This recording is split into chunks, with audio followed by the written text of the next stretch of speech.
como Márcio, só que agora já aposentado. Foi delegado regional de julgamento em Florianópolis por muitos anos. É nosso colega aqui do grupo. Ele agora está fundando um outro grupo, um observatório fiscal, né, mais voltado para as questões do processo, afetas ao processo administrativo fiscal, que é necessariamente muito importante, e que está contemplado também, acho eu, nesse projeto de Estatuto do Contribuinte. Então, vou passar de imediato a palavra para o Gilson, e depois a gente vai dar a palavra para todos que estão aqui, que quiserem falar, poderão fazer. Gilson, a palavra está contigo, então. Então tá, obrigado, professor Leonetti. Queria, antes de mais nada, cumprimentar a todos aí, todos queridíssimos aí, colegas, amigos, enfim, pessoas que fazem parte do nosso dia a dia acadêmico e extra-acadêmico, né? Eu tenho aqui algumas lâminas, eu até encaminhei antes para vocês, algumas lâminas que eu não se preocupem, né, não vou passar por todas elas, mas algumas lâminas que servem apenas para me pontuar algumas questões que me parecem importantes de serem destacadas neste momento em que, novamente, vem à baila aí um projeto para a instituição de um Código de Defesa do Contribuinte. Eu vou tentar projetar aqui. Às vezes, como Humberto, né, eu me enrolo um pouco nessa história de botar a apresentação aqui visível, né? Vamos ver se eu sou bem sucedido dessa vez aqui, né? Vamos lá, deixa eu colocar aqui, deixa eu tentar inserir essa aqui. Eu vou botar a tela inteira, porque tem várias opções, a gente tenta a primeira que aparece, né? Mas, enfim, deixa eu abrir lá o arquivo. Vamos ver se...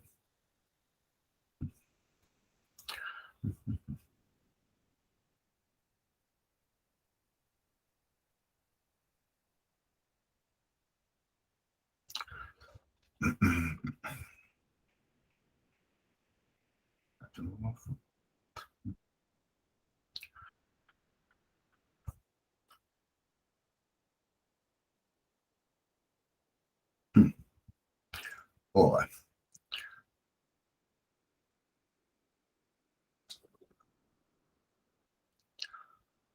Estou tentando compartilhar, mas ele não está acessando aqui o arquivo, não está disponibilizando ele para visualização. Será que quem tem a administração da apresentação é quem tem que fazer isso? Tá não, mas como você mandou ali no grupo, eu consigo colocar. Então, por favor, Emanuel. Estou só baixando aqui no computador. Tá. Bom, pessoal, enquanto a Emanuela baixa, eu vou fazendo algumas considerações iniciais. O professor Leonetti destacou bem, né, esse tema, né, da tentativa de instituição de um Código de Defesa do Contribuinte não é novo. Eu me lembro que desde que entrei na Receita, há um quarto de século atrás, né, já vinha, na verdade, já me deparei em muitos momentos com a proposição de algumas iniciativas legislativas. Opa, maravilha. Acho que dá para ver aí, né, gente? Tá dando para visualizar? Então, ao longo do tempo, nós tivemos várias iniciativas e me parece que, muitas vezes, essas iniciativas acabaram não prosperando, porque, de certo modo, o que se constatou ao longo dos anos foi a circunstância de que as administrações tributárias, em especial a administração tributária federal, nunca foi insensível para essa necessidade de ampliação das formas de interação entre contribuinte e a administração tributária. A rigor, o que a gente percebe, não apenas no âmbito especificamente associado à atuação da administração tributária, mas no âmbito do direito público como um todo, é um fenômeno que foi identificado de maneira brilhante, para mim, pelo menos, pela professora Odete Medawar, a catedrática de Direito Administrativo da USP, num livrinho tão pequeno quanto icônico, que é o livro A Processualidade em Direito Administrativo, lá nos idos dos anos 2000, no início dos anos 2000. Lá ela já diagnosticou este movimento de gradativa processualização da atividade administrativa, que nada mais era do que a evidenciação de que as formas de atuação do poder público estavam passando da fase da unilateralidade para a fase da processualidade, no âmbito da qual o que se tinha era este ganho de interação democrática entre administração pública e cidadãos a partir do disciplinamento minudente de todas as atuações e decisões administrativas. Essa obra inicial aí, que eu digo fundadora dessa visão, da professora Odete Medawar, ao meu ver, foi acompanhada um pouco mais tarde, uns 15 anos depois, por um outro livro que eu também considero imprescindível para quem se interessa pelo assunto, que é o livro de um outro professor, esse da Universidade do Estado do Rio de Janeiro, a UERJ, o professor Gustavo Millenbaum, que tratou, num livro chamado de Uma Teoria do Direito Administrativo, de intensificar de aprofundar essa ideia de que estava em curso um processo de ampliação da interação entre a administração pública e cidadãos, no âmbito aqui mais alargado da atuação do poder público. Cabe ao professor Gustavo Millenbaum o cunho dessa expressão que está colocada aqui como título dessa lâmina, que é esse giro paradigmático na atuação do poder público. A verdade, ao longo do tempo, o que a gente teve foi essa gradativa ampliação dessa processualidade administrativa que gradativamente vem deixando no pó da estrada aquela fase da unilateralidade, aquela fase da produção de atos administrativos por via da legitimação obtida através da chamada colação aí dos atos de império, para a processualidade e, no momento agora atual em que a gente vive, passando da processualidade para essa ideia da consensualidade ou da contratualidade. A ideia é de que a administração pública, num sentido amplo, acaba prezando mais pelo interesse público na medida em que amplia essa interlocução com os cidadãos, com isso também ganhando uma inequívoca ampliação da legitimação da sua atuação. Esse movimento, ele não é um movimento restrito a esta ou aquela esfera do direito público. Na verdade, todos os ramos do direito público diagnosticam este processo, e eu aqui nessa lâmina apenas menciono alguns efeitos desse processo no âmbito do direito administrativo, no âmbito do direito tributário, no âmbito do direito processual. No âmbito do direito processual, nós assistimos com a superveniência do Código de Processo Civil de 2015, não a superveniência de novidades, mas a congregação de uma série de novidades processuais que vieram sendo desenvolvidas por meio das várias reformas operadas ao longo dos 20 anos anteriores.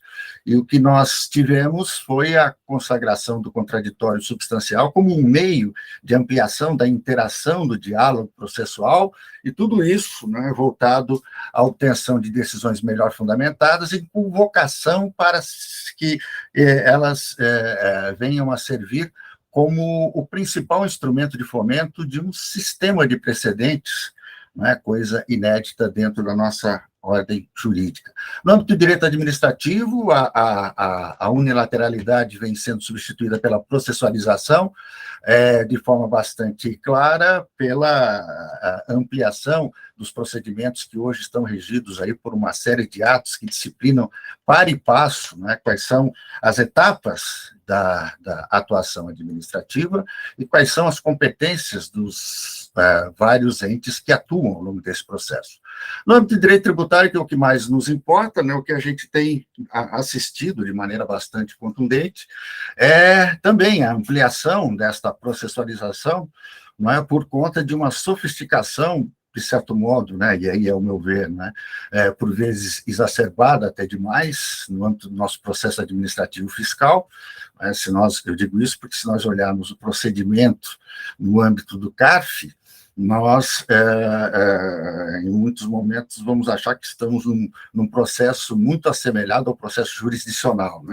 Mas, enfim, é melhor mais procedimentalização do que menos procedimentalização, né? Temos também uma série de iniciativas voltadas à enfatização desses meios dialogados, desses meios consensualizados de cobrança, temos a superveniência da transação tributária, do pedido de revisão de dívida inscrita, temos a transação tributária, temos aí o pedido de antecipação de garantias, enfim, temos um sem número de possibilidades de interação qualificada entre o poder público e a administração pública, no âmbito tributário, que espelham também esse processo de gradativa processualização e consensualização da atividade administrativa. Pode passar para baixo aí, Emanuela? Tudo isso, então, espelha, na verdade, esse movimento, né, no âmbito do qual o que importa mais hoje, né, como meio de legitimação da atividade administrativa e também como meio de ampliação, né, das possibilidades de adimplemento das obrigações tributárias, nós temos essa gradativa transposição de uma fase em que se valorizavam muito os atos administrativos, a partir dessa visão estática da atuação do poder público, para uma fase em que o que importa mais é esta visão dinâmica associada ao contexto no âmbito do qual se estabelecem as decisões administrativas. A ideia de que a unilateralidade e a imperialidade das razões de Estado, ela precisa necessariamente ser substituída pela ideia de consensualidade com a participação democrática aí dos contribuintes no âmbito dessas relações jurídicas. Vejam, são, na verdade, transmutações que, de um lado, né, mostram o incremento da preocupação com os direitos fundamentais dos cidadãos, daqueles que se submetem à tributação, mas, de outro lado, também é algo que interessa à administração, porque se trata, na verdade, de uma via de ampliação da legitimação da atividade administrativa tributária, né? Ou seja, as possibilidades de adimplemento, de cumprimento voluntário das obrigações tributárias fica muito favorecido por essa interação ampliada entre a administração tributária e o poder e os cidadãos. Pode passar em frente. Eu não vou nessas lâminas seguintes aqui me estender muito sobre elas, mas queria apenas evidenciar, né, de que tudo isso que eu digo acerca da intensificação da processualização da atividade administrativa está hoje evidenciada pela circunstância de que nós temos um sem número de procedimentos administrativos devidamente ritualizados, devidamente positivados, devidamente colocados em atos normativos que explicitam não apenas as fases, né, da atuação administrativa, como as oportunidades no âmbito das quais o contribuinte pode falar e no âmbito das quais estão lá expressamente postas quais são as autoridades competentes para decidir e em que termos podem decidir, né? Então, veja, nós temos aqui, como mostra nessa lâmina, nós temos procedimentos que antecedem o lançamento de ofício ou a eventual denegação de um direito creditório, nós temos procedimentos que são justamente destinados aí à revisão do lançamento ou do despacho denegatório, que é o julgamento administrativo, por excelência. E temos um sem número hoje de procedimentos posteriores à constituição definitiva do crédito tributário, exteriorizados em especial pelo protagonismo cada vez maior da PGFN no âmbito nessa seara, com essas possibilidades todas trazidas pela transação tributária, trazidas pelo PRDI, pela verbação pré-executória, pela antecipação de garantias, enfim, por todos esses instrumentos que estão hoje postos à disposição desta facilitação da interação com o contribuinte, com a facilitação aqui do cumprimento dessas obrigações tributárias.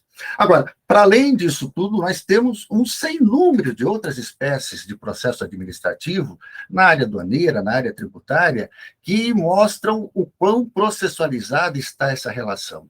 Ou seja, há uma crescente, progressiva preocupação em dotar a atuação administrativa de ritos procedimentais no âmbito dos quais a participação do contribuinte já vem sendo privilegiada de maneira bastante evidente, né?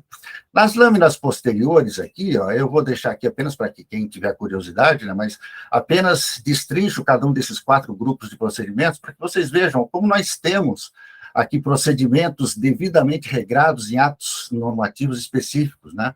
Vejam aqui, vamos até o 4º deles aqui, Emanuela, não sei se é tu que está descendo ou se eu que estou descendo aqui, mais um pouquinho, aqui mais um pouquinho, aqui, ó, vejam, ó, quando eu falo em outras espécies de processo administrativo, para além desse processo de determinação e exigência do crédito tributário, nós temos procedimentos para aplicação de pena de perdimento, temos procedimentos para aplicação de direitos antidumping compensatórios, temos um procedimento específico para exigência de medidas de salvaguarda, um procedimento específico para aplicação de sanções aos intervenientes nas operações do comércio exterior, temos um procedimento específico para suspensão aqui da imunidade e isenção, enfim, temos um sem número de procedimentos administrativos que enfatizam bem, né, o quão regrados, o quão processualizada está essa atuação do poder público. Podemos descer mais um pouquinho aqui. Estou apenas descrevendo isso para mostrar como essa preocupação, de certo modo, existe, né, desde sempre. E temos, né, uma outra forma de classificar todos esses procedimentos, né, identificando alguns que têm caráter contencioso e outros que não têm caráter contencioso. Descer mais um pouquinho aqui. Nesse esquema pretensioso que eu fiz aqui, que eu procurei congregar essa multiplicidade de atuações do poder público, vejam, não vou me deter muito nisso, mas os quadrinhos que estão em salmão aí, eu acho que é salmão, né? O Valcir é que conhece bem o padrão de cores aí, então ele que pode dizer se estou me referindo corretamente às cores ou não, mas o que nós temos aí, vejam, em cada uma das fases desse ciclo de vida da obrigação tributária, o que nós temos são procedimentos administrativos de variada ordem, passíveis de serem adotados aí em cada uma dessas etapas, né? Começamos lá em cima com consulta tributária, com procedimento de fiscalização, né, que pode levar a um lançamento tributário, temos os recursos administrativos, representados pelo julgamento em sede administrativa dos litígios tributários, temos a transação, já depois da constituição definitiva do crédito, né, com a possibilidade também de acionamento aí, ou de adoção do negócio jurídico processual, PRDI, transação, averbação pré-executória, antecipação de garantias, enfim. A ideia é só mostrar como todo este ciclo de vida da obrigação tributária, que nasce lá com a ocorrência do fato gerador e que termina com a extinção do crédito tributário, é amplamente permeado por um conjunto enorme de procedimentos administrativos que permitem aqui, né, de que exista, né, essa interlocução aqui mais qualificada entre o poder público e os cidadãos, os contribuintes, né? Na lâmina seguinte é a mesma coisa, só mostrar de outro jeito, vou deixar aqui, porque senão eu não termino isso aqui, né? Estou preocupado com o nosso tempo aqui, para que a gente faça aquilo que é mais importante, o debate aqui, né? Podemos descer um pouquinho mais aqui, Manuela, para a página seguinte? Aqui. Bom, para além desse fenômeno da processualização, eu também identifico aqui claramente uma preocupação, no caso específico da Administração Tributária Federal, com a intensificação dessa interação fisco-contribuinte, através de uma série de programas que estão hoje vigentes, né? Como é o caso, por exemplo, da criação desse programa de conformidade cooperativa fiscal, regrado por esse ato administrativo de caráter normativo que está aí, a IN 28. O CONFIA na verdade, um programa que busca privilegiar os programas de conformidade adotados pelos contribuintes, a fim de dar a esses contribuintes um tratamento privilegiado em relação a uma série de aspectos, prioridade na análise de processos administrativos, concessão, inclusive, de prazos diferenciados para cumprimento de obrigações, enfim, a ideia de privilegiar aqueles entes que adotam programas de conformidade que estabelecem com a administração tributária uma relação de confiança mútua, né?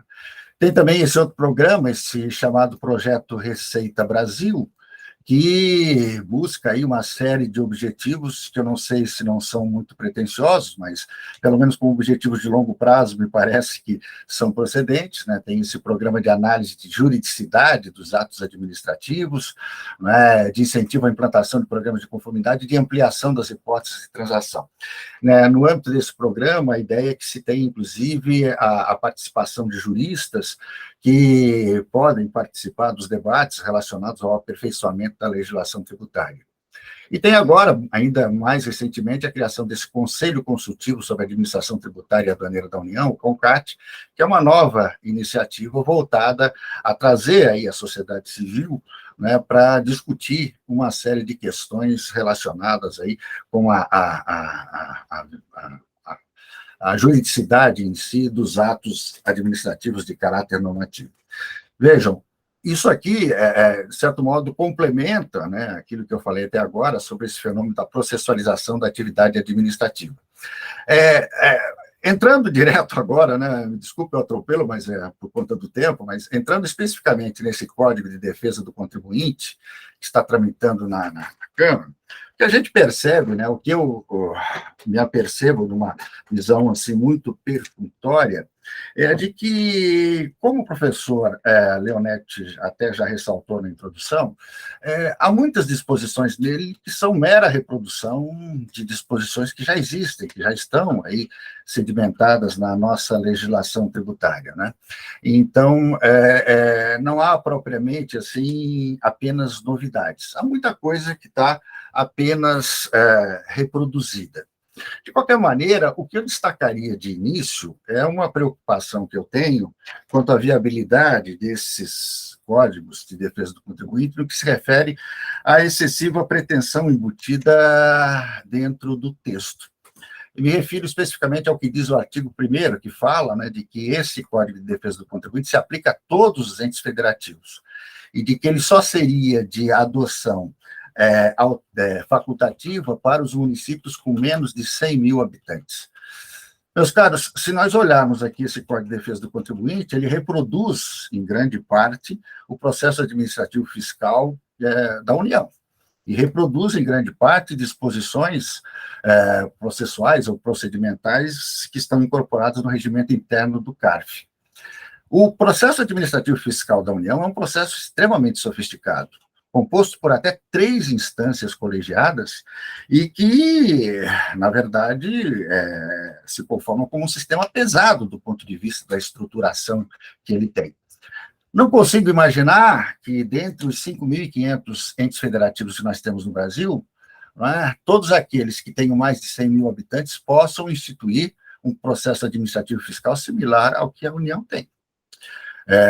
Vamos pegar a minha cidade de origem, Blumenau. Blumenau tem mais de 100 mil habitantes. Acho muito difícil que um município com o porte de Blumenau possa criar um processo administrativo fiscal de até 3 instâncias colegiadas, né, com todas as vicissitudes procedimentais embutidas dentro do processo administrativo da União. Acho muito difícil.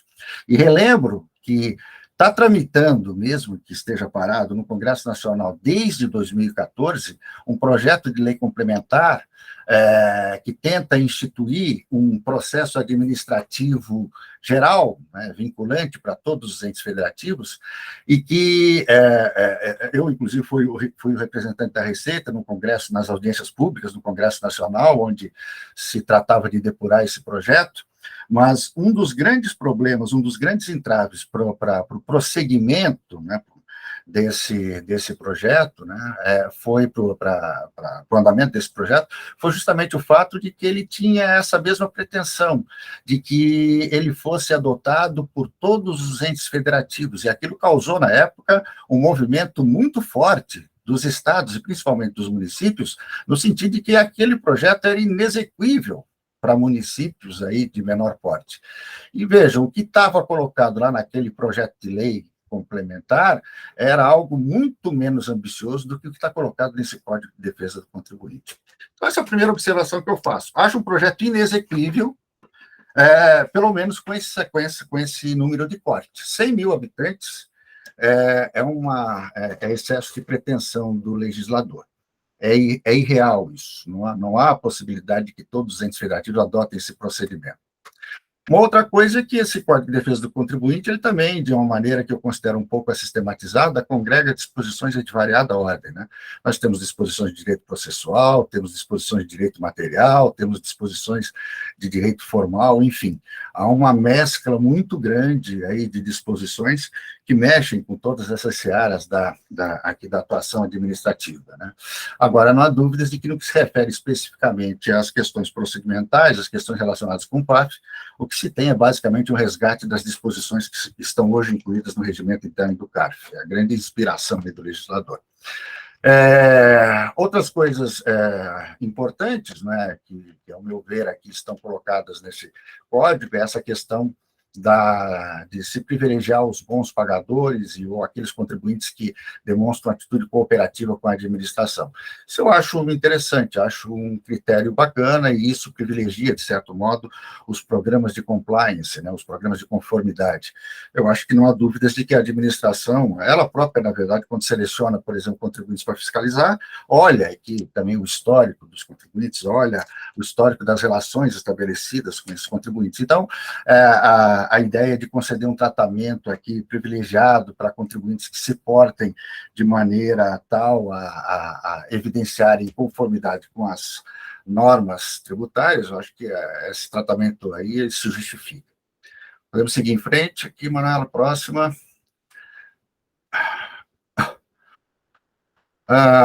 Bom, a questão da resolução cooperativa de controvérsias, colocada no artigo 7º, também está conectado com essa ideia de tratamento mais benéfico para quem se porta de modo conforme aí às normas tributárias. Agora, aqui o importante é que essa resolução cooperativa de controvérsias, ela tem um desmembramento dentro do artigo 7º, que é interessante, porque leva em conta, na verdade, uma série de características do contribuinte, uma série de características do crédito tributário. É um dispositivo que, para mim, tem um balanceamento bom entre os interesses do contribuinte e da fazenda, porque se, de um lado, as condições econômicas, né, do contribuinte são levadas em conta nessa resolução cooperativa, de outro lado, a fazenda também encontra aqui um mecanismo eficiente para tentar recuperar créditos de difícil recuperabilidade, né? Então, me parece também um dispositivo positivo.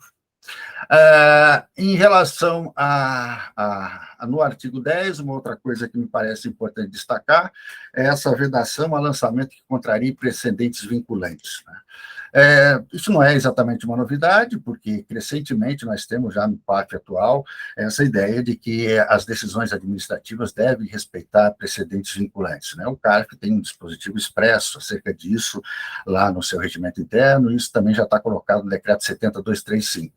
A novidade que tem aqui é que está lá colocado com todas as palavras, de que a eventual não submissão da autoridade fiscal a esse dispositivo implica na caracterização, né, do direito do contribuinte ao dano moral, né, por conta da atuação temerária das autoridades fiscais.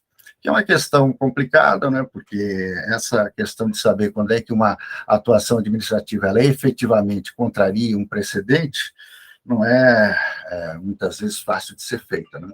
Saber quando o caso concreto que a gente tem diante da gente se subsume a um precedente, né, a partir dos seus fundamentos, não é uma coisa muito fácil. Então, enfim, mas essa disposição está aí posta.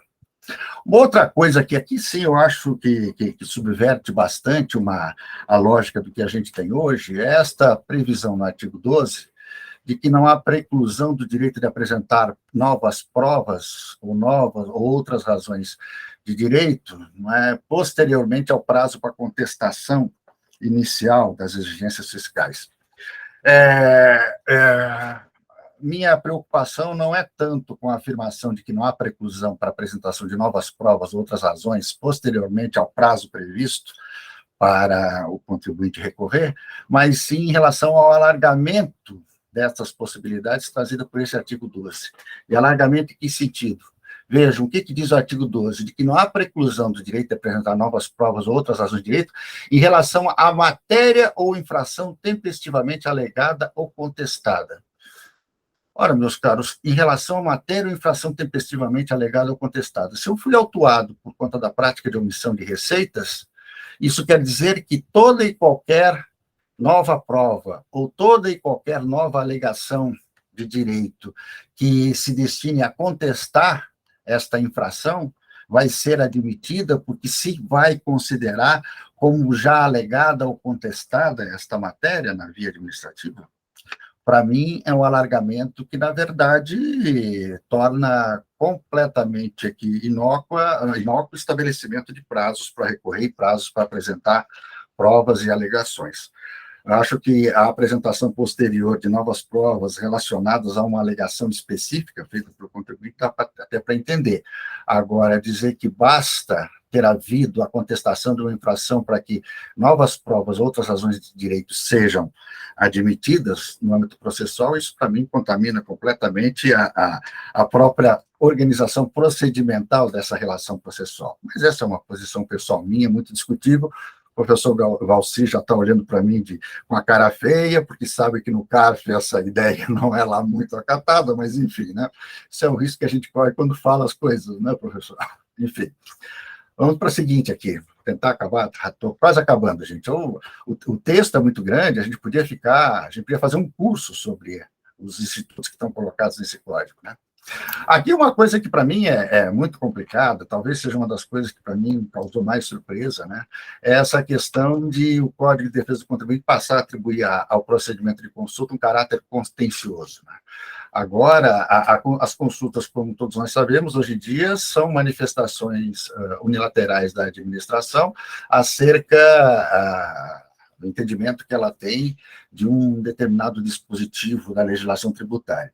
Pois bem, agora essa decisão ela passa a ser passível de contestação junto ao CARF por meio da apresentação de um recurso voluntário por meio do contribuinte. Ou seja, as consultas, elas passariam aqui, a partir desse código, a ter esse caráter contencioso.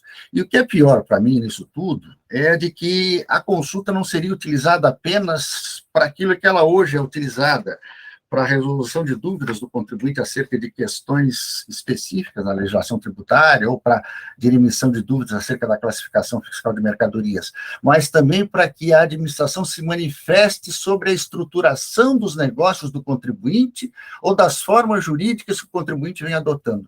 Gente, isso aqui transforma a administração tributária em um agente consultivo, um consultor, na verdade, empresarial, né? Imaginar que a administração vai ter que opinar, ou vai ter que se manifestar acerca da estrutura de negócio do contribuinte ou das formas jurídicas que ele adotou para organizar o seu empreendimento, me parece um negócio completamente descolado da realidade, não faz sentido nenhum para mim isso, né? Então, esse é um dispositivo, para mim, assim, inexequível, na verdade, e que extrapola em muito as áreas de competência da administração tributária. Depois temos no artigo 24 uma novidade também, que é o estabelecimento a criação da garantia do crédito tributário, né? Que, de certo modo, se confunde com o depósito administrativo. Agora, a novidade que tem aqui importante, que também, para mim, do ponto de vista da processualística, é meio difícil de entender, é essa ideia de que a oferta de garantia do crédito tributário é tido como um ato similar ao pagamento, inclusive para fins, né, de o contribuinte obter os descontos sobre multas, não apenas sobre multa, mas também sobre juros de mora. E vejam, garantia passa a ser equiparada a pagamento e com a adição dessa afirmação de que esta oferta de garantia não impede o prosseguimento do PAF. Na verdade, nós vamos ter aqui uma situação em que temos um ato equiparado ao pagamento e que não obstaculiza o curso, né, do processo administrativo fiscal. O contribuinte pode continuar, na verdade, a litigar, mesmo gozando dos descontos, como se pagamento tivesse sido feito. É um dispositivo, para mim, que mistura figuras absolutamente inconciliáveis. São figuras distintas. Na verdade, a gente mexe aqui, inclusive, com uma das condições da ação, que é o interesse de agir, né? Quem paga, na verdade, não tem interesse de contestar, né? No âmbito da processualística, a ideia é essa, né? Então, acho que houve uma mistura de institutos aqui que faz com que esse dispositivo ele não tenha, na verdade, muita consequência técnica, né? Artigo 25, outra coisa importante, né? Isso aqui é um dispositivo sem tanta importância, mas só para a gente ver como essas figuras me parece que às vezes se misturam muito, né?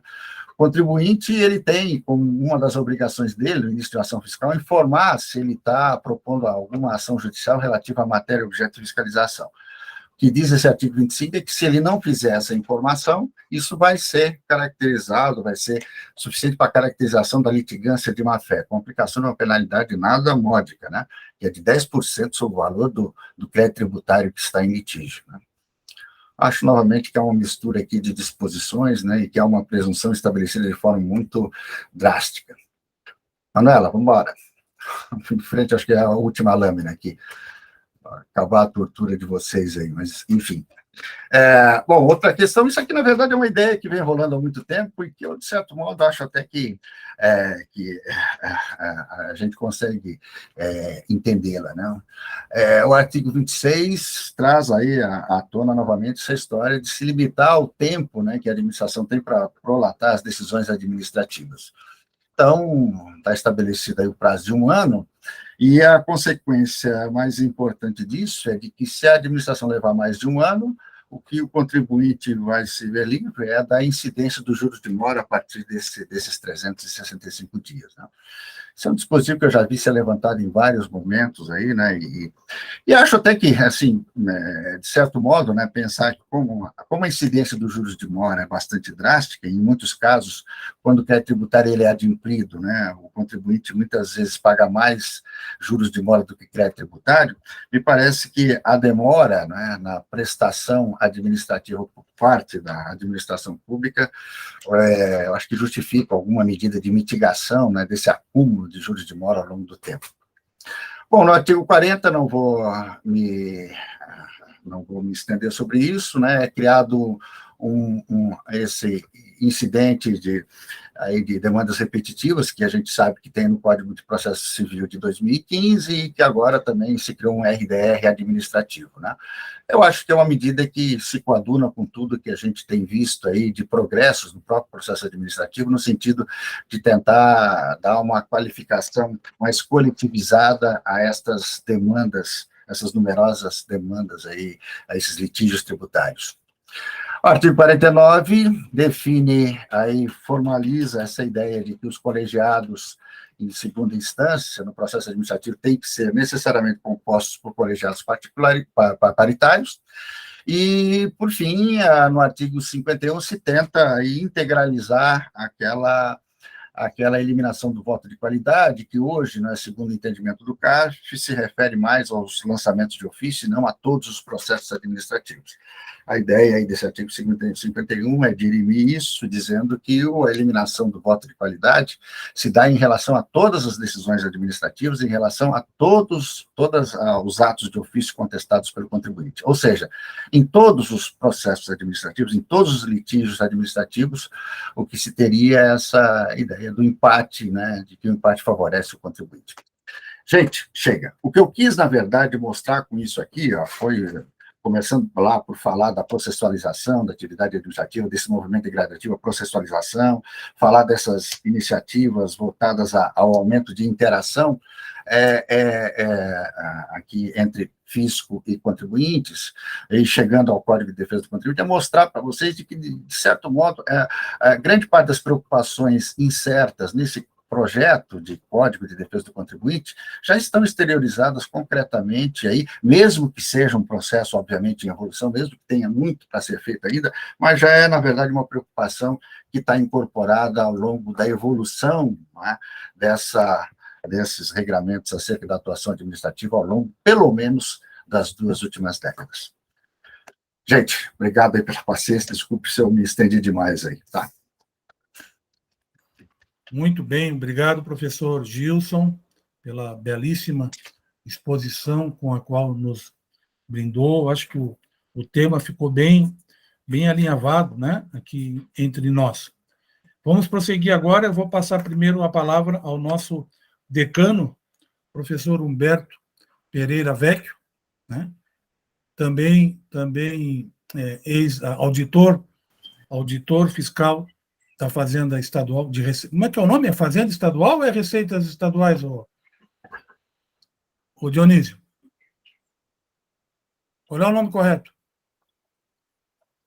Microfone. Acho que ele está com o microfone desligado de novo. Tá desligado, sim. É Fazenda, né? É Fazenda? Fazenda Estadual. Sim, a respeito da expressão, eu acho mais né? Então, Você tá. faz- você- Humberto trabalhou mais de 30 anos na Fazenda Estadual. e aí, Fui com colega certeza, dele lá nos anos 80 e 90. Ele foi, inclusive, gerente de assuntos tributários da Fazenda Estadual, né? Aprendi muito lá com ele. E agora está conosco, ainda mais este semestre aqui na graduação. Em março do ano que vem, o professor Humberto deve se aposentar e nós estamos torcendo para que ele continue conosco como professor voluntário, né? Voluntário. Temos certeza que ele vai continuar colaborando aqui com o nosso grupo de pesquisas e com as nossas bancas de defesa. Professor Humberto. Só um pouquinho, se me permite, queria dizer que o professor Humberto tem mais de 30 anos de experiência em várias áreas, né? E eu tenho a impressão de que ele vai começar, a partir do ano que vem, né, o período de 30 anos como professor aqui, colaborador do curso. Perfeito. Perfeito. Aí, estilo Aranda. Muito obrigado, pessoal, pelas simpáticas citações. Vários momentos lá na Fazenda, é interessante verificar, lembrar que o Leonetti, naquela época, estava estudando Direito, né, depois de ser engenheiro, e como foi importantíssima essa experiência dele, porque estava estudando Direito, mas já estava ali com aquela experiência de engenharia e outras atividades. Então, todo mundo sabe, né, que naquele momento, o Dionísio sabe também a contribuição do Leonetti ali, estudando Direito, participando ali, então conseguiu ter, assim, ótima contribuição ali para as legislações, normas que a gente estava elaborando ali. Interessante. Ele estava no Direito naquele momento, foi bem. Eu era engenheiro mecânico na época, Humberto. Mas o Direito estava ali. Estava ali. E a contribuição deu muito certo ali. Muito obrigado. Bom, pessoal, pois eu muito bom, Gilson, a visão toda aqui, mas é horrível, né? Olha, o que esse projeto aí, ele precisaria. Bom, eles estão propondo alterar o Código Tributário Nacional. Eles estão propondo alterar todo o processo administrativo em várias situações. Então, quando o professor Gilson começou a falar no processo e tudo aquilo, eu pensei que ele ia dizer, e já, né, olha, estão fazendo aqui várias alterações, tudo que em grande parte já existe, já está discutido, já tem muita jurisprudência a respeito. Bom, a primeira coisa que vem é que às vezes, umas pequenas, como o Gilson mesmo falou, repetições, mas com uma vírgula diferente, vai gerar discussões também, né? Geraria discussões se isso aí fosse aprovado. Né? Com certeza vai gerar muita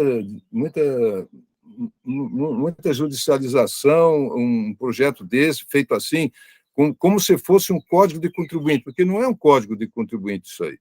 Isso é legislação tributária geral para todos, né? E, aliás, ele coloca ali que contribuinte é contribuinte e responsável, mas tem também contribuintes... bom, é que eu ia mencionar, eu estou querendo mencionar a questão de contribuinte, sempre quando se fala em contribuinte, tem o grande, tem o pequeno, tem o bom pagador, etc., mas tem o contribuinte de fato, né? Eu acho que esse tem que ser mencionado agora. Eu estava vendo também uma outra live aí que mencionaram. Nesse código não existe esse contribuinte de fato. Por quê? Porque o Código Tributário diz os contribuintes são aqueles a qual o direito se dirige diretamente. Muito bem, mas o artigo 166 diz que o contribuinte de fato deverá ter deverá mencionar ali se ele autoriza ou não a devolução. Eu acho que tem um microfone que está aberto e eu não sei se Dudu. Então, aí, vou agilizar aqui, né, Leonete? Os pontos que eu queria dizer, porque é muita coisa. Então, essa questão do artigo 66, pessoal, incrível que ali eles estão colocando justamente o que eu acho que deveria ser o contrário, porque deve haver o direito de devolução daquele imposto que foi pago e depois o tributo foi considerado inconstitucional, como no caso de alíquotas seletivas que foram maiores agora na telecomunicação e que eles deveriam devolver, e parece que não devolveram ainda a todos os consumidores. Bom, o artigo 176, a proposta deles deverá ser feita a devolução ao empresário sem depender de autorização de outrem. Eu achei interessante que o contribuinte, de fato, passou a ser outrem. Ele está completamente fora, não tem direito nenhum. Então, o professor Gilson começou a mencionar também a questão da interação fisco-cidadão. E aí também essa questão de cidadão, quer dizer, esse código tinha que pensar nos contribuintes também como cidadãos, né? Essa visão. Mas parece que realmente eles estão indo numa linha de garantir bastante possibilidades, me parece que várias possibilidades de intervenção em processo administrativo, que me parece que vai prolongar essas decisões de processo administrativo, que pode defender oralmente em várias outras situações. Eu anotei aqui, e o Gilson foi citando alguns pontos, mas, evidente, tem muitas outras situações ali, e que me parece, Gilson, que vão gerar mais demora nos processos.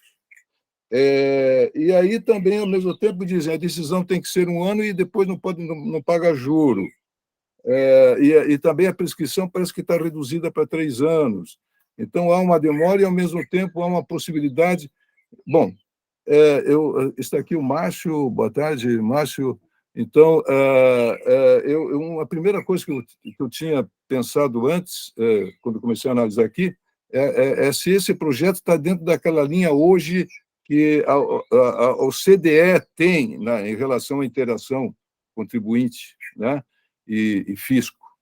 Eu estava lendo aqueles relatórios deles e tal, né? E aí tem um artigo aqui que o Gilson mencionou, que eles falam o artigo 26, né? Não, artigo 18, seria a declaração. Eu pergunto ao Gilson se aquilo ali não seria, né, porque teve aquela declaração de planejamento agressivo, ou seja, como que vai ser feito aquele planejamento para que o fisco possa verificar e havia interação para evitar, dar mais segurança ao contribuinte, porque ele sabe que aquilo lhe poderá fazer que não tem problema, e, por outro lado, vai se conseguindo levar encaminhar os contribuintes para, olha, faço esse planejamento assim, que não vai dar problema. Se não for assim, pode dar problemas. Eu li que na OCDE ali, a ideia hoje dos fiscos é gerenciar riscos e conseguir levar os contribuintes para essa visão de menos riscos, até que as empresas, aí nos seus terão menos necessidade de provisão, etc., porque tem mais certeza também. Tem outra. Então, aí eu não sei se eles querem dizer isso nesse artigo 1820, mas aí não sei se porque eles mencionaram muito aqui, né, inclusive, em um certo momento, que é um artigo que eles dizem que deverá ser combatida a evasão, né? Deverá ser combatida a evasão de uma forma progressiva, que eu não sei bem o que quer dizer, e, enfim, mesmo quando fala em evasão, fala de uma forma meio suave, assim, mas não fala no planejamento agressivo, que fala a OCDE. Podemos não falar em planejamento agressivo, mas não há nenhuma menção assim para outras situações de orientação para o contribuinte nisso. Não sei se seria esse artigo 26, né? Em relação a essa possibilidade também que está mencionada ali dos contribuintes, os bons contribuintes serem, então, assim considerados, que sejam bons pagadores e cooperativos, está aí. Isso tem vários termos, até que vai ficar um pouco difícil depois de saber exatamente o que é, né? Vai ter essa discussão toda, porque são muitas normas nesses 80 e poucos artigos, muitas, né? Muitos parágrafos, estão muita. Então, aí, agora eu esqueci o que eu ia. Eu estava me referindo agora, esqueci.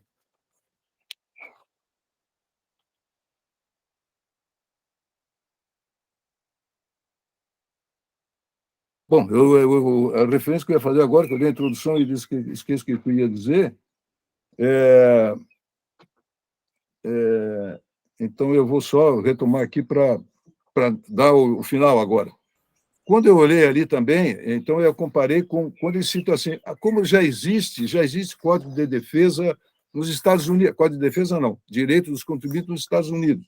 Esses códigos que tem lá nos Estados Unidos, eles dão bastante garantia, assim, uma garantia que o contribuinte vai ser bem atendido, onde é que está aqui? Por exemplo, né, seus direitos como um bom pagador. Primeiro, o direito de ser bem informado, o direito de uma boa qualidade de serviço, o direito de não pagar mais do que o correto tributo. E o que é o correto tributo? Então, o correto tributo é aquele que já está na legislação. O direito de interpor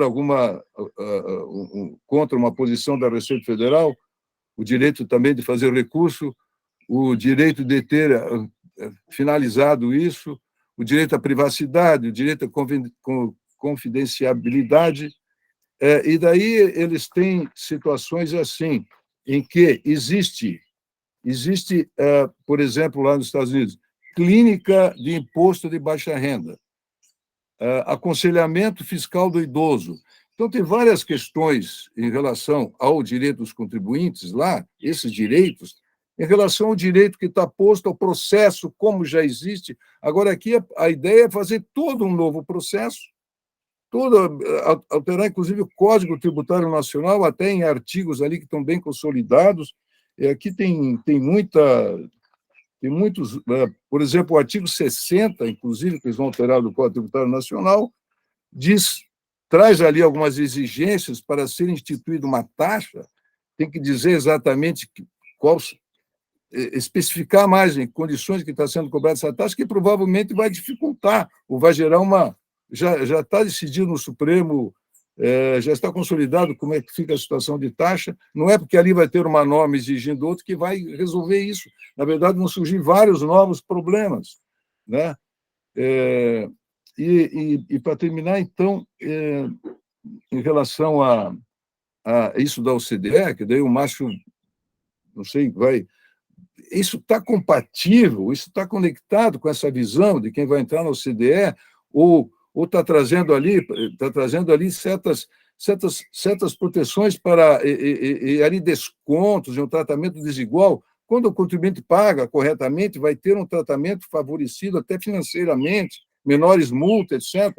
Me parece que não é essa a visão que tem na OCDE, não me parece que outros códigos não têm. O que há é essa interação, é proporcionar um melhor serviço da fiscalização, e quem paga, paga. E aqueles que não pagam, de alguma maneira, tem que ser melhorado todo o serviço, eles têm que ser, através dessa interação, aprender, eles e a Receita, melhorar o seu sistema para que seja possível que todos paguem de uma maneira correta, mas não descontos e outro tratamento.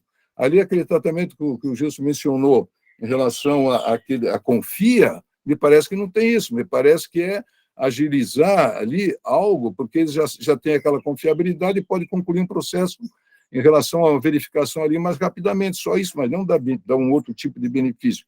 E por último, então, será que esse tipo de tratamento um pouco favorável ali a quem é o bom pagador, e além disso, depois também reduzir multa quando paga, etc., e quando faz recurso, outros tratamentos mais favorecidos que estão pensando em fazer agora, não vai até acabar levando assim muitos contribuintes, que a gente sabe que existe, aquela visão de, bom, eu estou sem dinheiro agora, eu vou entrar com recurso e vou ver quanto tempo consigo se pagar, e depois, quando tem que pagar, tem aquelas várias reduções de multa, etc. Não sei se isso induz aquela ideia geral de que é justiça tributária, ou seja, porque a ideia de tudo isso é todos devem sim pagar seus tributos, porque essa visão também, vamos reduzir, vamos evitar que tenha essa concorrência desleal com base em tributos, também não interessa, é Código de Defesa do Consumidor, mas não interessa que alguns contribuintes deixem de pagar, e quando eles deixam de pagar tem que ter uma proteção tão grande, em certos casos, sim, né? Mas não de maneira tal que acaba assim, até induzindo um pouco, como até já acontece hoje, vai demorar esse processo, parece que até vai demorar mais ainda. Bom, eu vou parar por aqui. Tem todas essas questões, né? Mas, em resumo, deveria ter projetos separados, estão alterando o Código Tributário Nacional em vários pontos, e até esse, né? Coitadinho do consumidor, resolve agora a questão. As telecomunicações não precisam devolver o tributo que cobrou mais, porque, né? E aí é melhor ficar com a empresa. Teve essa discussão, né? É melhor ficar com a empresa do que entregar para o Estado. A ideia era essa. Eu acho que é melhor entregar para o Estado e o Estado ser obrigado, digamos, a fazer creche, digamos assim. Mas por que é melhor ficar com a empresa? Então, são vários problemas assim. Obrigado, professor Humberto.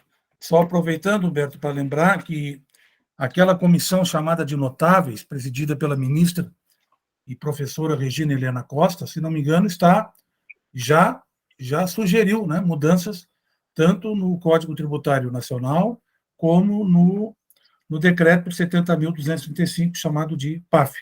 Decreto que não é decreto, né? Decreto que, na verdade, vale como se for a lei.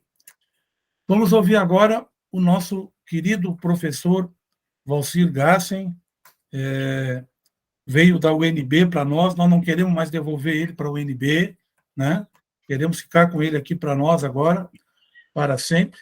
O professor Valcir também faz parte do nosso grupo, para nossa alegria, e é membro do CARF, né? Está na terceira turma da Câmara Superior, né, do CARF, que é uma das câmaras, eu tenho acompanhado aí pela internet, é uma das câmaras mais ativas, né, que de vez em quando nos dá boas surpresas em termos de decisões. Então, eu passo a palavra desde já para o professor Valcir Gassen.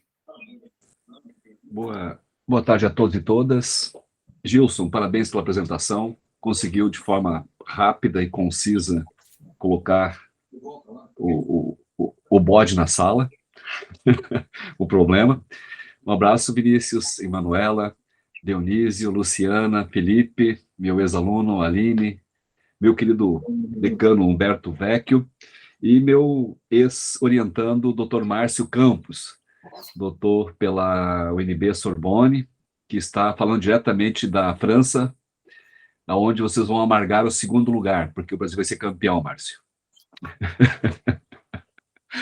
Vamos vingar. Eu vou fazer uma intervenção, doutor Leonetti, bem rápida.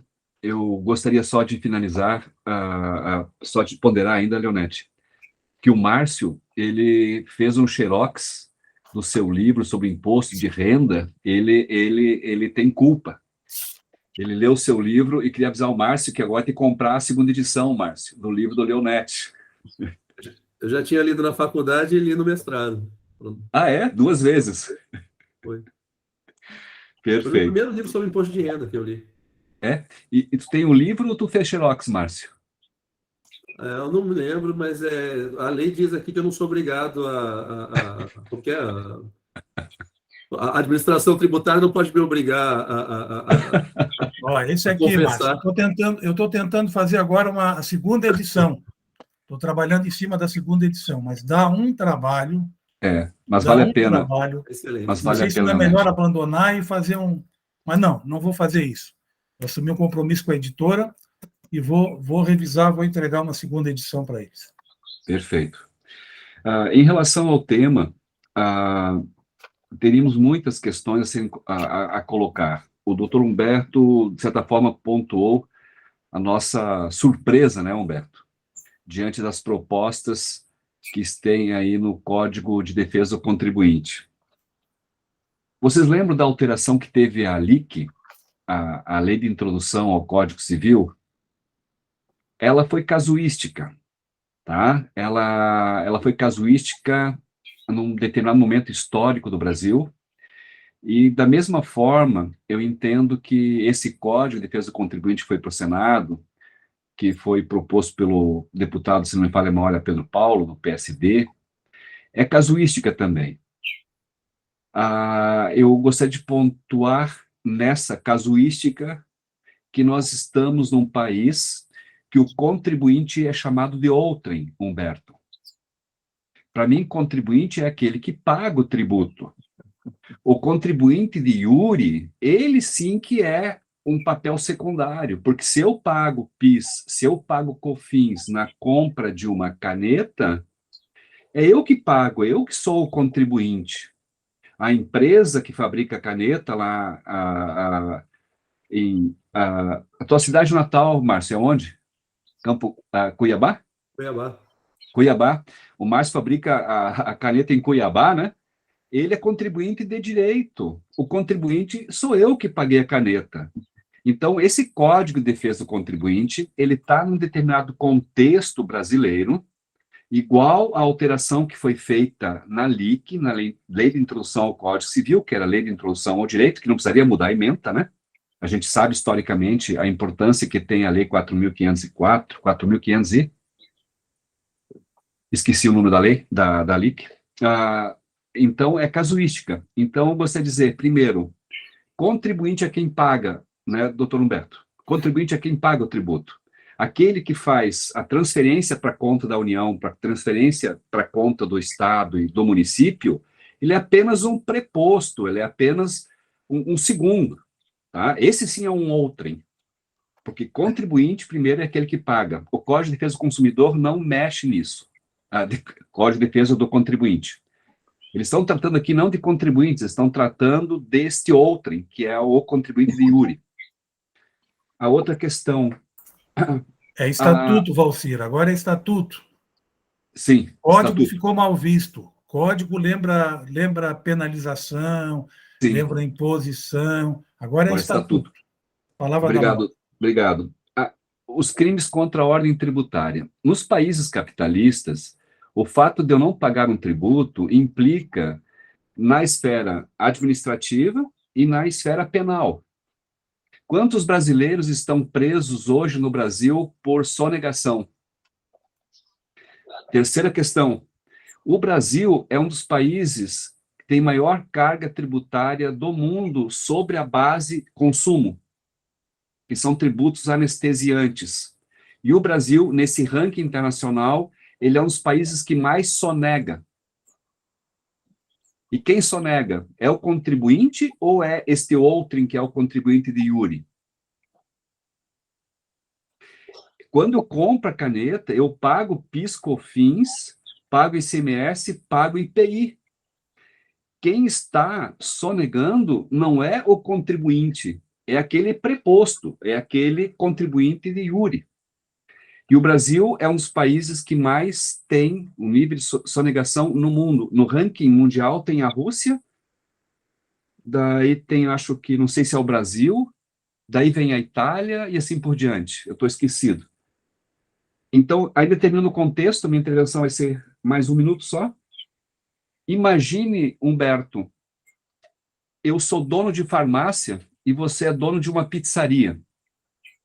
E nós temos que pagar os tributos da nossa atividade comercial. Vem a Covid e você fecha a pizzaria. Eu continuo vendendo remédio. Como é que você vai mensurar quem é o bom contribuinte e o mau contribuinte, gente? Isso é de uma loucura. A família daquele comerciante teve um acidente, ficou doente, né, Vinícius? Como é que tu vai privilegiar aquele que pagou em dia, sem saber o real motivo daquele que atrasou o pagamento do IPTU? Isso é uma doideira, tá? Isso aqui não é uma brincadeira, gente. Quando a gente fala de tributação, a gente está falando da estrutura do Estado. Isso aqui não é... Então, voltando ao contexto, por fim, a questão na demora nos processos. A pergunta é, quantos contribuintes de iure, Gilson, você que tem essa longa experiência, que tem capacidade de judicializar os contribuintes, contribuintes de fato e de iure? Uma pequena parcela. Perdão, a grande maioria não tem como judicializar. Uma pequena parcela é que judicializa. E judicializa, digo, via administrativa e depois via judicial. Por quê? Porque é mais barato o contribuinte de iure não pagar o ICMS, perdão, não recolher o ICMS sobre a caneta, não recolher o ICMS, o IPI incidente sobre a caneta, o contribuinte iure, tomar isto como financiamento da sua atividade. Existem vários modelos já, eu estou terminando, vou participar de uma banca agora dia 14 de dezembro em Brasília, no Uniciub, de um colega do Gilson e do Márcio, da Receita Federal, que foi muitos anos conselheiro, onde ele faz matematicamente que é melhor você não pagar o IPI, não recolher o IPI, porque quem paga sou eu, o contribuinte de iure não recolhe o IPI, não recolhe PIS/COFINS. Por quê? Porque se for fiscalizado, se for autuado, mesmo assim ele vai ter um ganho econômico por ter administrativamente discutido no litígio durante 5, 10, 15 anos e depois na via judicial. Se ele pagar as multas todas devidas, pagar o tributo devido, mesmo assim, a taxa de retorno vai ser melhor para ele do que se tivesse feito captação de recursos no mercado. Então, este é o contexto que tem aí, então, o Código de Defesa do Contribuinte, o Estatuto de Defesa do Contribuinte. Este é o retrato do Brasil, ou seja, o Brasil é um dos países que mais sonega, contribuinte é chamado de outrem, né, Humberto? E a gente tem a via administrativa ou via judicial por um pequeno número de contribuintes que têm condições de administrativamente, judicialmente, questionar o tributo ad infinitum com retorno melhor para a sua atividade econômica do que se recolhesse o tributo devido. Ou, perdão, o tributo já cobrado da gente. Então, essa é a minha fala, Leonete. Muito obrigado. Obrigado, professor Valcir, muito didático, né? Como sempre, grande contribuição. Agora nós vamos ouvir na sequência o seu ex-orientando, nosso colega doutor Márcio Augusto Campos, diretamente de Paris. Que horas são aí agora, Márcio? Em Paris são 19 horas e 42 minutos. 19 horas e 42 minutos. 42 minutos. Está na hora da janta já. Aqui, eu estou tentando me esconder aqui para não me ver. Beleza. Eu vou fazer uns comentários muito rápidos, por deficiência técnica, tanto de conhecimento quanto de voz para falar mesmo, então não sei se vou conseguir falar muito tempo, mas eu queria fazer só uns comentários rápidos. O professor Valcir já abriu aí a picada na linha que eu acho que me interessa muito, que é a questão do contexto, né? Mas eu não vou nem falar do contexto geral, não. Deixa eu ficar só com o contexto da casa, que é um outro assunto que me interessa muito, né? Eu sei que existe, algumas pessoas falaram aí em ruído na relação entre fisco e contribuinte, e de fato, existe um ruído enorme, as razões são históricas, né? Enfim, a gente pode, se o senhor quiser, professor Leonete, um dia a gente tira aqui só para discutir isso, né? Como é que se formou o campo tributário nacional e por que essa relação é tão tensa. Mas o ponto é que quando a gente ouve o debate, algumas das preocupações que foram levantadas me parecem ser legítimas. Só que quando a gente vê o resultado final, que é a legislação, a gente vê que ali é outra coisa, né? Então, assim, qual que é o problema que eu acho que é importante, que a gente tem que aprender a lidar dentro da Receita Federal? Pelo menos falando de Receita Federal por enquanto. É claro que a lei não se restringe à Receita. Existe uma simetria enorme entre contribuintes, né? Então, eu me lembro de uma vez eu li um jornalista, óbvio que ele estava atacando a Receita Federal, mas não deixa de ser engraçado o que ele escreveu. Uma vez ele disse alguma coisa do tipo, a Receita Federal devia mudar o seu mascote, ao invés de um leão, deveria ser uma jararaca, porque só ataca pé descalço.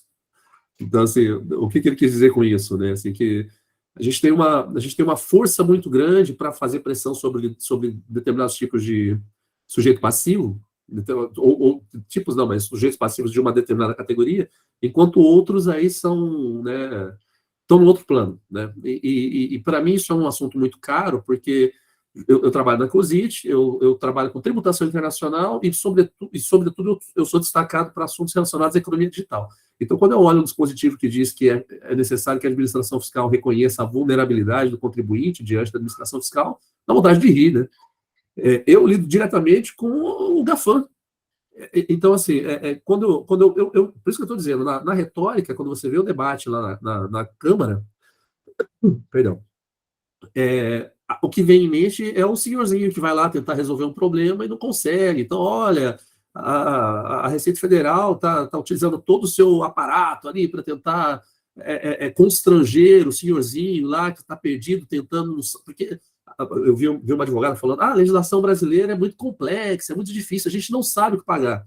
Uma advogada tributarista dizendo isso, né? O trabalho dela é justamente... Ela vive disso, né?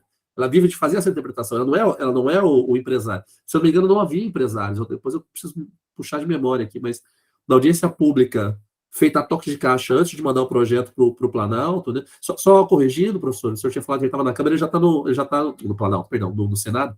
Ele já saiu da Câmara, já foi para o Senado, acho que tem umas 2 semanas, né? Já foi recebido lá, acho que dia 18, se não me engano. Então, assim, foi feita a toque de caixa para mandar para o Senado. E, se eu não me engano, não havia representantes, não havia contribuintes de fato de direito, seja lá o que for. Haviam as pessoas no campo que jogam o jogo, basicamente auditores e advogados. Então, assim, voltando ao ponto e conectando com o comentário que eu gostaria de fazer, professor Humberto, quando o senhor fala da OCDE, a preocupação da OCDE é justamente essa, né? O debate que começou, ou pelo menos ele teve seu ápice ali em 2013, é justamente pelo fato de que administrações fiscais, e a gente está falando de França, Reino Unido, Estados Unidos, não tinham capacidade de lidar com esse contribuinte aí que é o meu dia a dia, né? Então, perdão.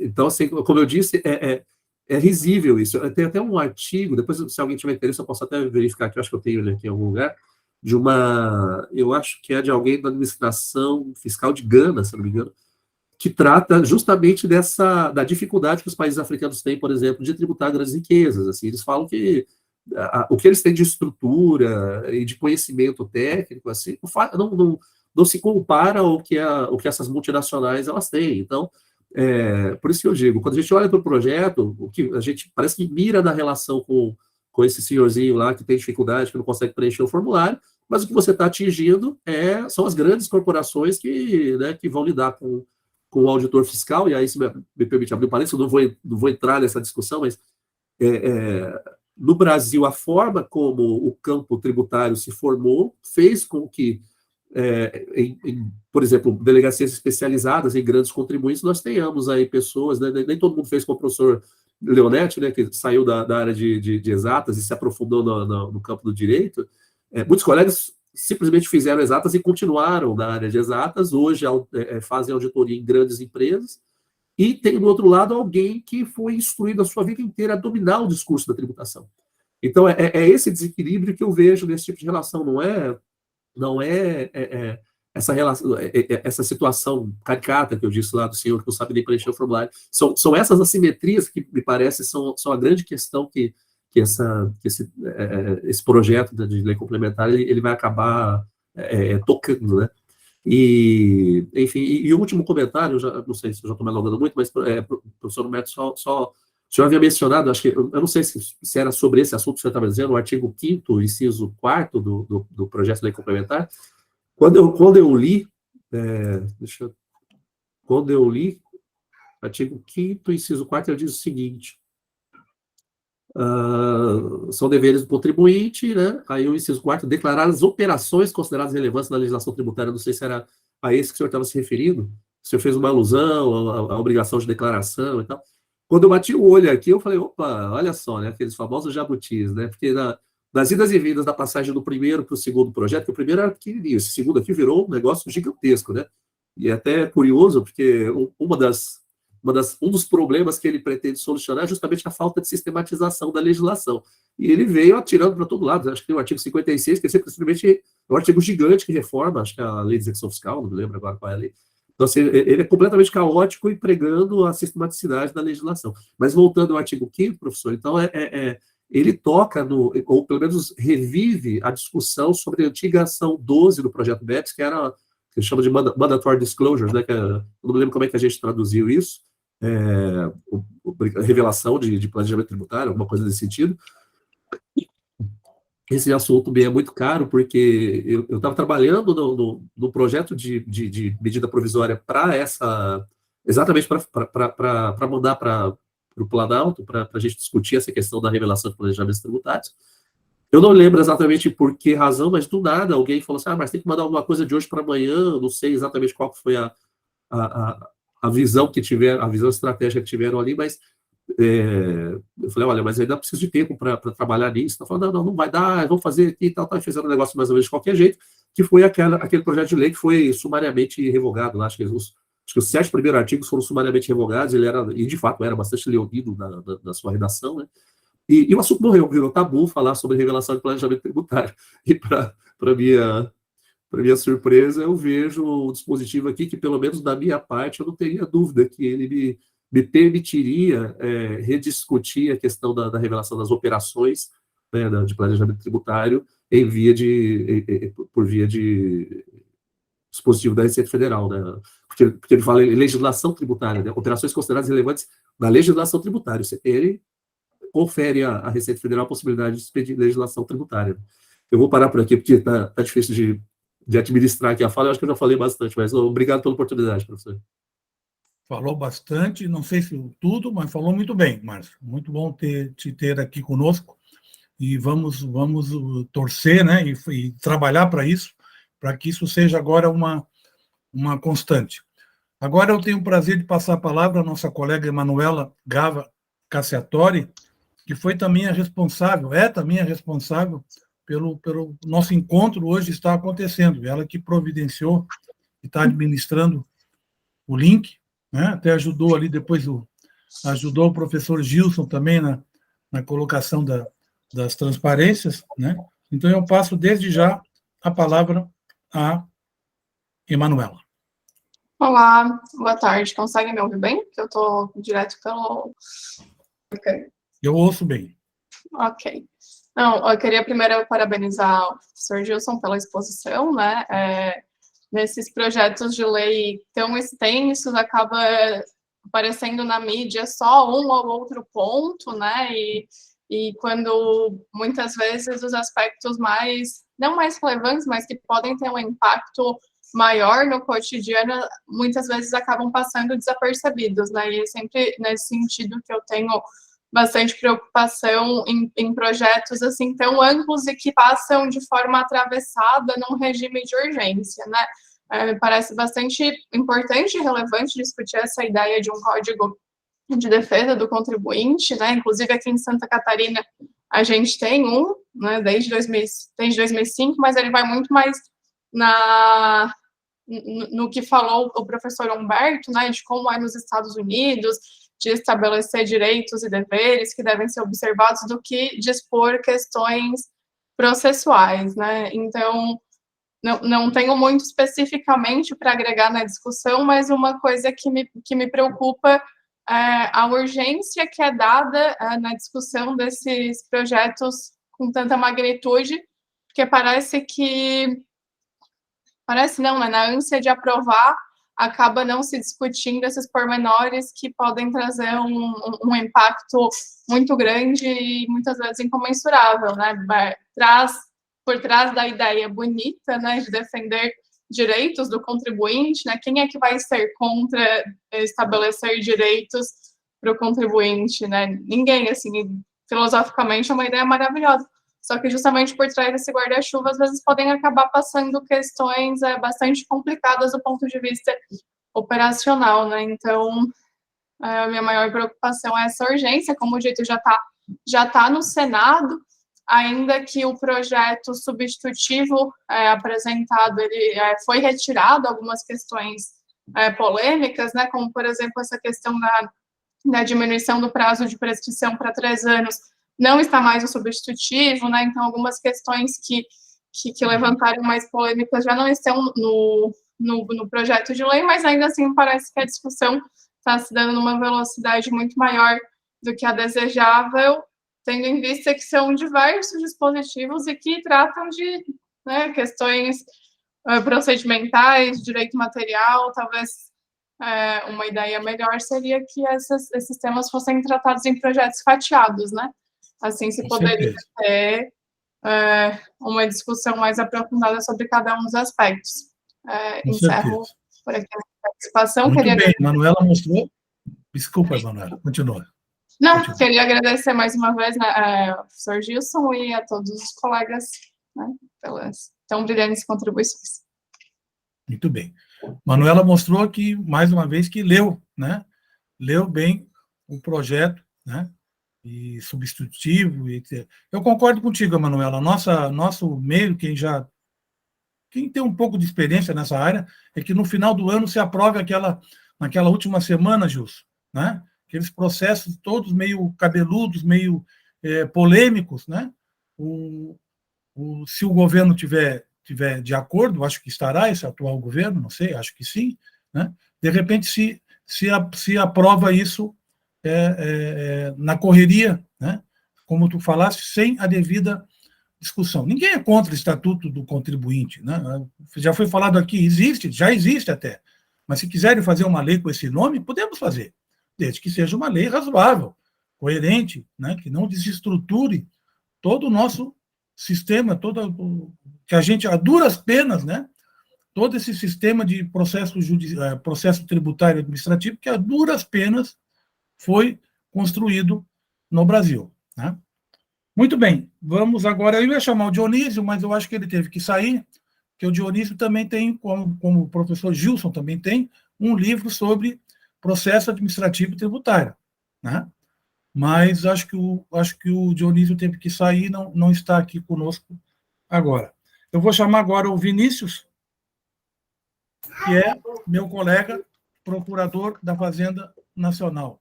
Por favor, Vinícius. Boa tarde, mestre, gente. Né? Mestre em Direito. Isso. Todo mundo me ouve, gente? Eu Tudo ouço. certo? Então, boa tarde a todos. Obrigado aí pela presença especial do colega Márcio. Não conhecia ainda, pela ilustre presença, né? E agradecimento especial também aqui ao professor Gilson pela apresentação que nos apresentou, né? Esse é o termo, esse Código de Defesa do Contribuinte que já sofreu várias mudanças, e eu confesso que até estou um pouco surpreso pelo resultado que a gente tem hoje, né? A partir do projeto inicial que a Emanuela comentou, acho que a gente até está com um resultado bem bom. Mas eu gostaria de começar ressaltando as palavras do professor Leonetti, de que a gente já tem códigos de defesa do contribuinte na nossa legislação, né? E que eu, particularmente, quando leciono a parte de limitações constitucionais a poder de tributar, leciono justamente com esse título, né? A gente vai estudar aqui o Código de Defesa do Contribuinte, que são, né, os princípios constitucionais e as regras constitucionais que impedem o Estado de abusar do seu direito de tributar.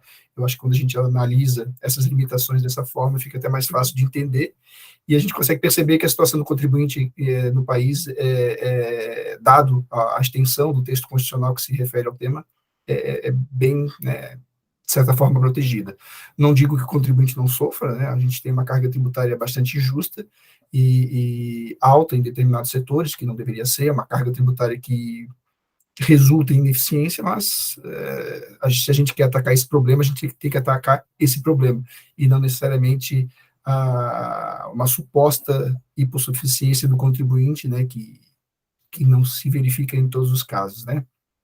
Os interesses são legítimos, obviamente, o contribuinte tem que ser protegido, a administração tributária ela existe para proteger o contribuinte, ela existe para fazer uma tributação justa e impessoal e tudo mais, então ela serve para garantir ao contribuinte o respeito aos seus direitos, né, inclusive constitucionais.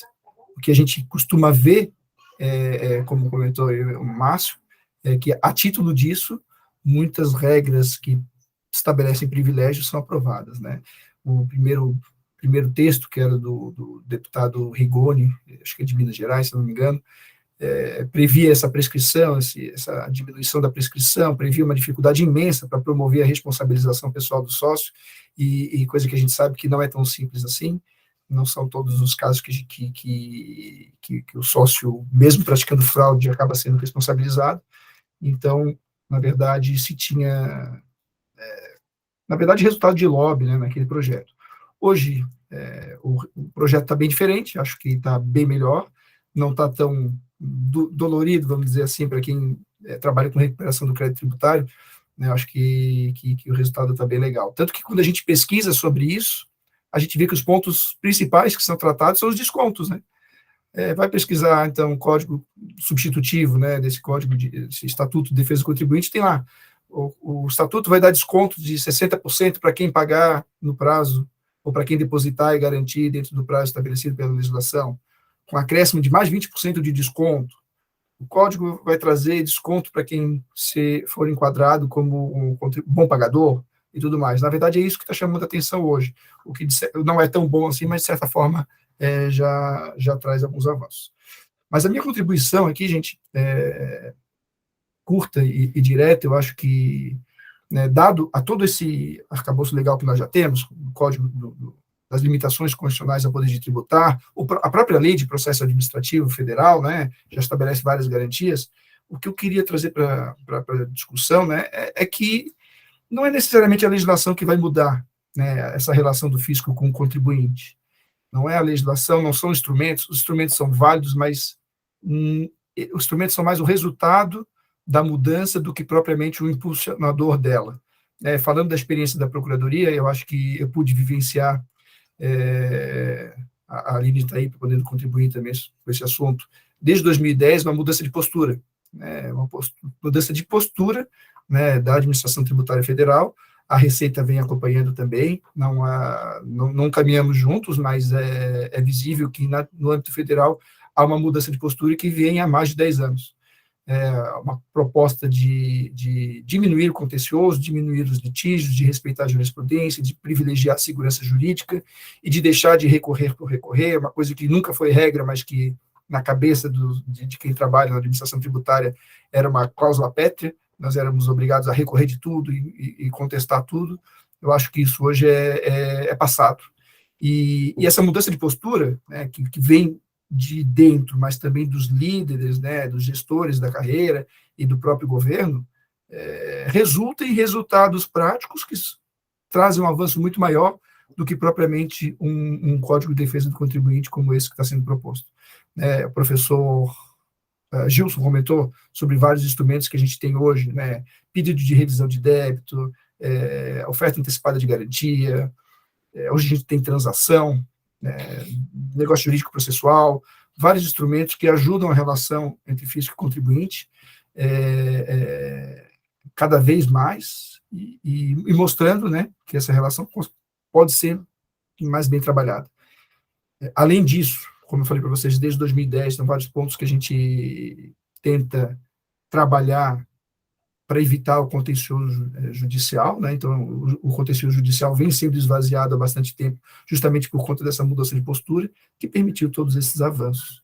Hoje em dia, inclusive, por conta da pandemia, né, que permitiu uma mudança na forma de trabalhar, que a gente sabia que era boa, mas a gente não conseguia implementar. Hoje nós temos equipes muito mais especializadas, a gente tem uma atuação muito mais digital e, portanto, a gente tem a possibilidade de ter ganhos em escala muito maiores.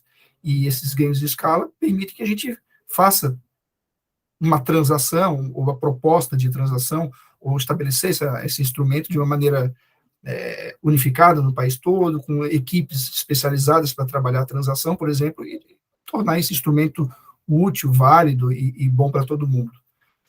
Até em questão de investimento, em infraestrutura, em sistemas, né, de informática e tudo mais, por conta da pandemia, a gente consegue ter esses avanços. O professor Valcir comentou da situação do farmacêutico e do dono da pizzaria, né, que normalmente são agraciados com uma lei que permite um parcelamento ou um desconto linear igual para todo mundo, enquanto, né, como o professor falou, se trata de situações completamente distintas. Então, mesmo o resultado, a mesma proposta legislativa para um é boa, para outro pode se tornar injusta. E com o avanço, né, dos investimentos, do próprio instrumento da transação, a gente consegue hoje, na Procuradoria, estabelecer uma resposta diferente para o dono da pizzaria e para o dono da farmácia.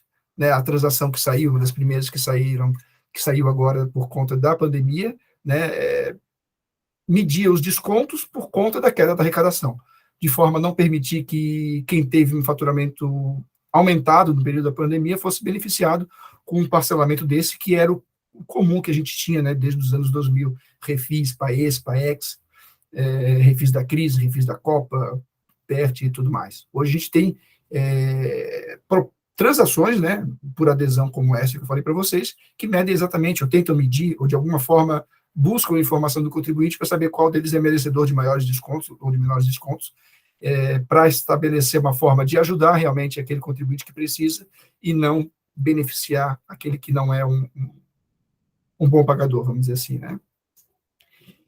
E, enfim, acho que a minha contribuição é isso, restringo a isso, agradeço a presença de todos e devolvo a palavra ao professor Leonetti. Obrigado, Vinícius, sempre se expressando muito bem. Agora vamos ouvir a nossa colega, também procuradora da Fazenda Nacional, Aline Vitales, nossa doutoranda aqui na casa. Obrigada, professor. Obrigada aí a todos que já se manifestaram, ao professor Gilson, não sei se ele está nos ouvindo, mas foi excelente a exposição dele, os outros professores também. Nosso grupo está ficando internacional, temos aí o doutor Márcio Campos, né? Então, que bom, né? Um sinal de prestígio aí, fico bastante feliz. Eu não quero me estender muito, acho que o Vinícius ali se expressou muito bem sobre as mudanças recentes que estão acontecendo na Procuradoria. Também ali o professor Gilson já falou na Receita Federal de movimentos que vêm ocorrendo. E então, assim, a primeira questão que eu coloco é, será que efetivamente é necessário hoje um Código de Defesa de Contribuinte?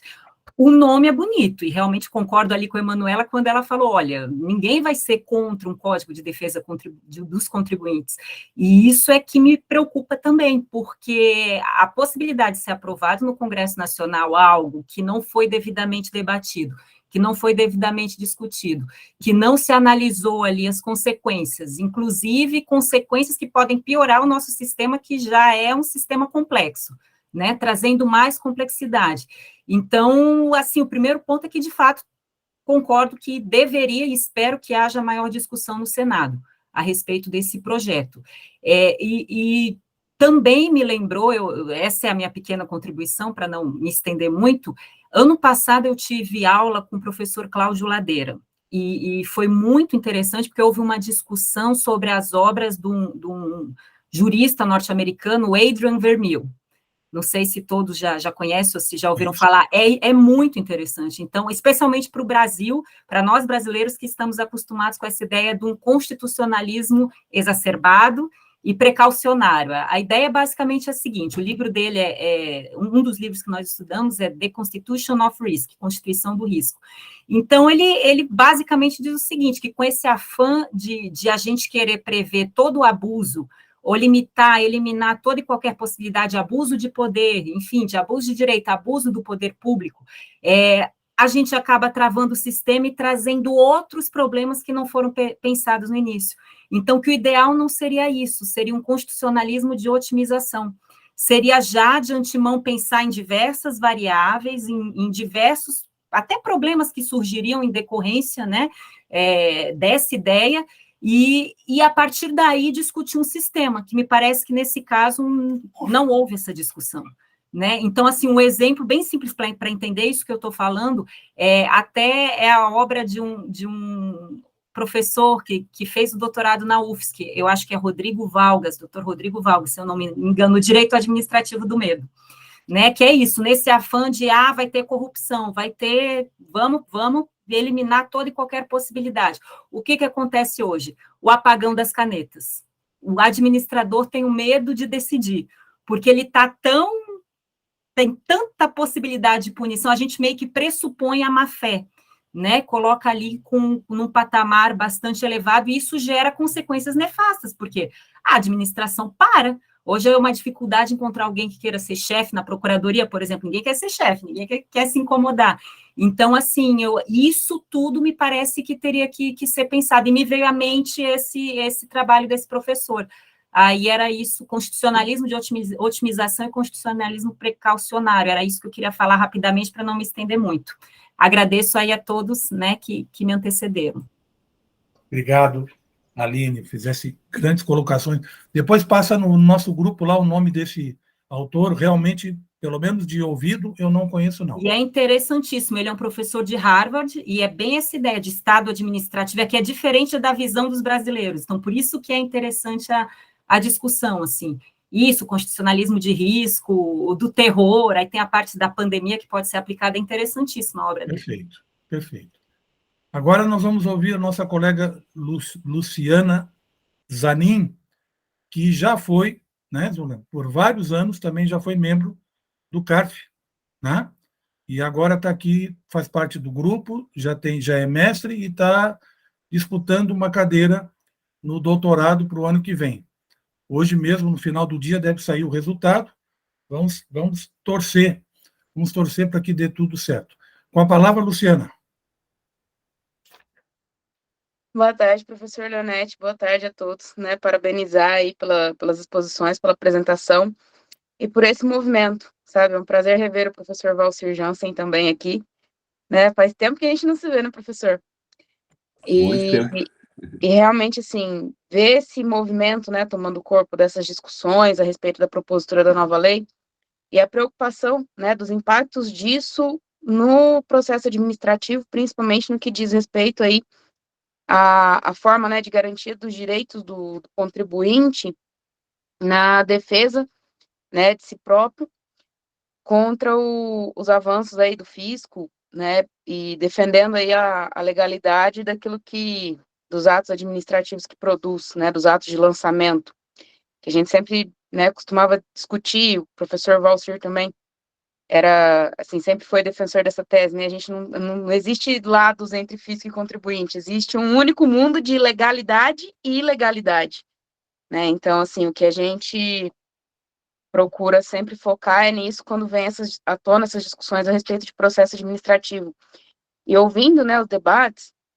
e já tendo, né, de certa forma olhado para essa lei, algo que sempre me preocupou em relação a essa uniformização é muito do que o próprio professor Gilson trouxe, né? Os pequenos municípios ou os municípios com uma quantidade menor de habitantes, como se adequar, né, a procedimentos tão complexos, tal qual o regimento do CARF, né, no exemplo trazido, e por outro lado também o próprio CARF não tem como simplificar, né, além do...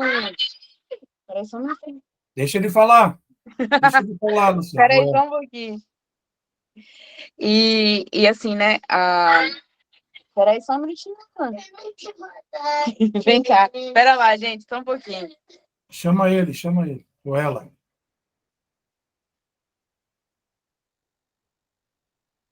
Aí, garoto.